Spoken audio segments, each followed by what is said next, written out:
Good morning, Hit Nation. My name is Roy, the host of Mahapani's, the only host in the history of the internet that has no idea what he's talking about, but he tries. Hello, folks, cats, and everything in between and beyond.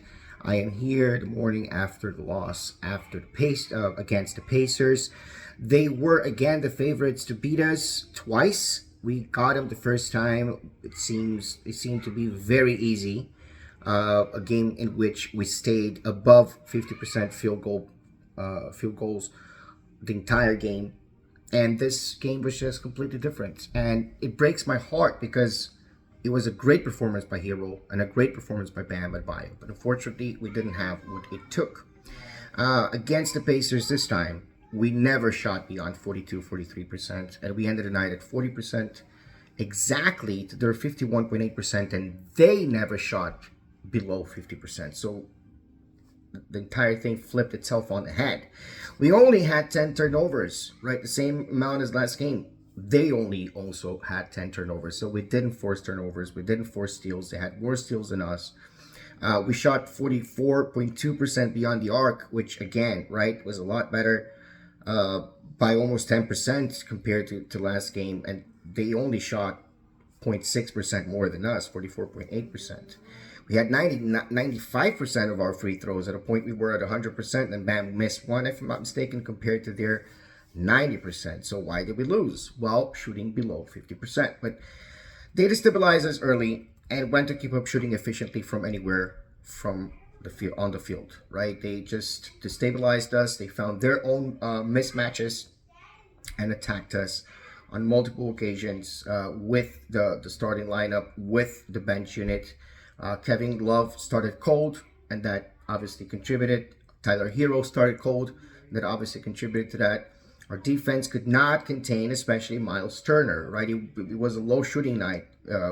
Statistically speaking, for Halliburton, for example, that has been the only plus on the team for the past couple games.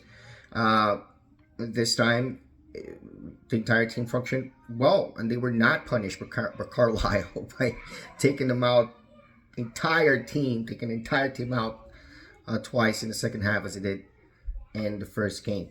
However, I can't really say how Hero and Bam contributed so much for us to still lose by 7 points, other than defensively we did not do enough. And that we could not shoot the ball well in general, even though slightly improved from the three.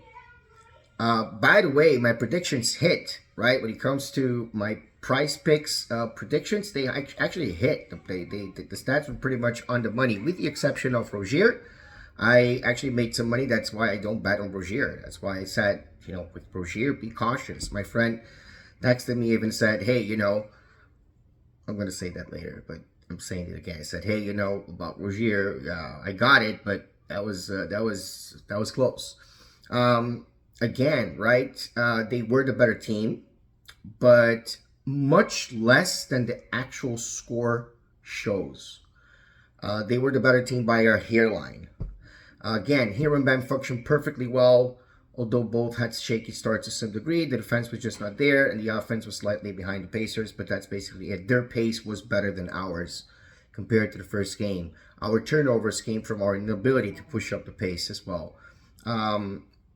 And Rozier being the main low light of the game. Jay Rich is actually improving a little bit. As much as I don't want him to still be on the team, I prefer Burks over Larson. I'm going to say that again.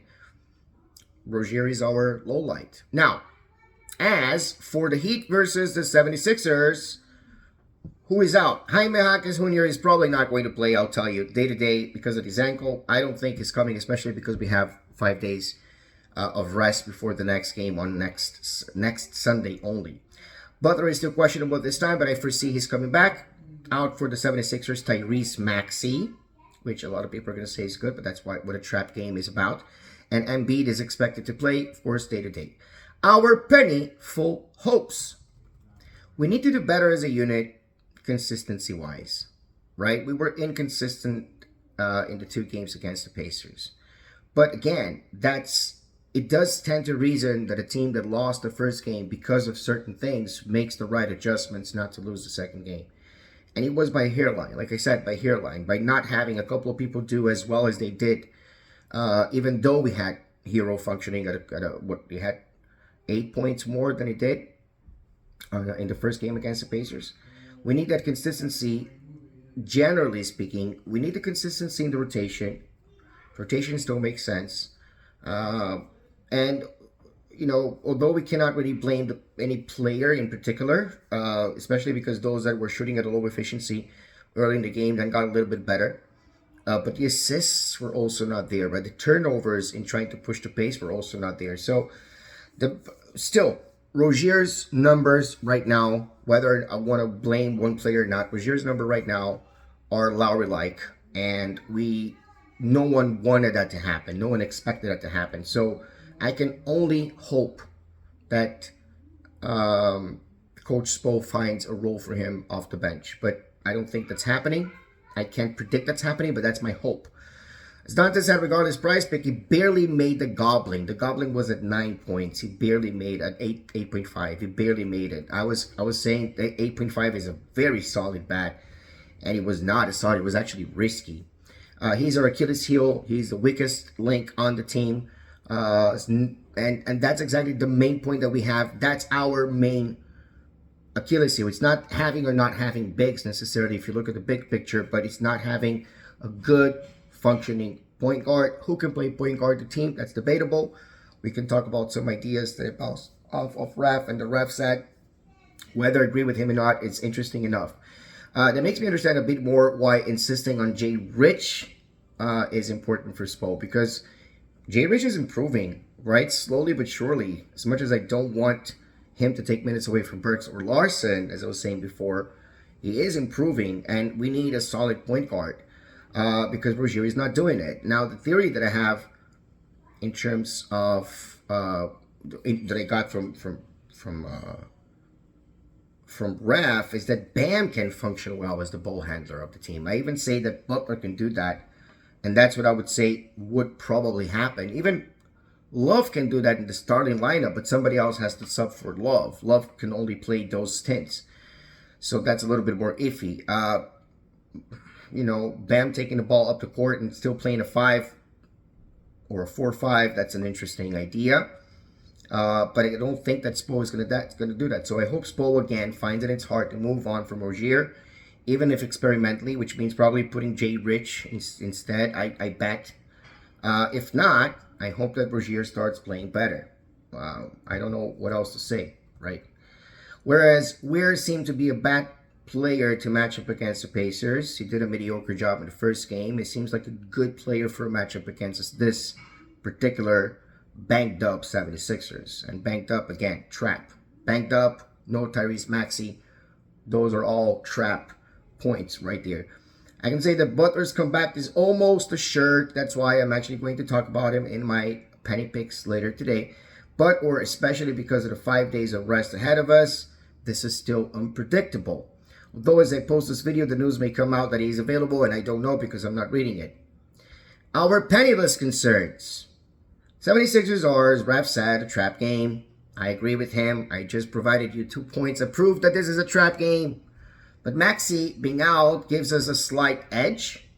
However, they're still the 76ers. As much as we love winning, and as much as we love winning against them, they love winning against us. And we never do well against a team with Paul George in it. That's not necessarily true, but it's kind of true. PennyLine. The money line has us as favorites with a spread at 3.5. We are minus 152. Bet 100 to get 152. And they are plus 129. Bet 100 to get 129. As we say, we have a 4.1 record as favorites this year. But I'm not going to say it anymore. So my prediction, I will never say I predict us to win again because I feel like I jinxed us. But I do predict us to fight for more consistency, which I think we are, and finding it slowly, which I think we are, game after game, which I think we are. I think we can certainly come away with a win tonight, and we need those on the floor to perform and hope for no more injuries. I don't want to see Jaquez necessarily playing. I hope that he's all right. If he does play, I hope that he's all right. He had a weird slip there against the Pacers. We can do this. So hopefully we shall. Stay safe, stay dry, stay as happy and merry as possible in this very complicated world of ours. Let's go Heat. Let's go Heat. Let's go Heat.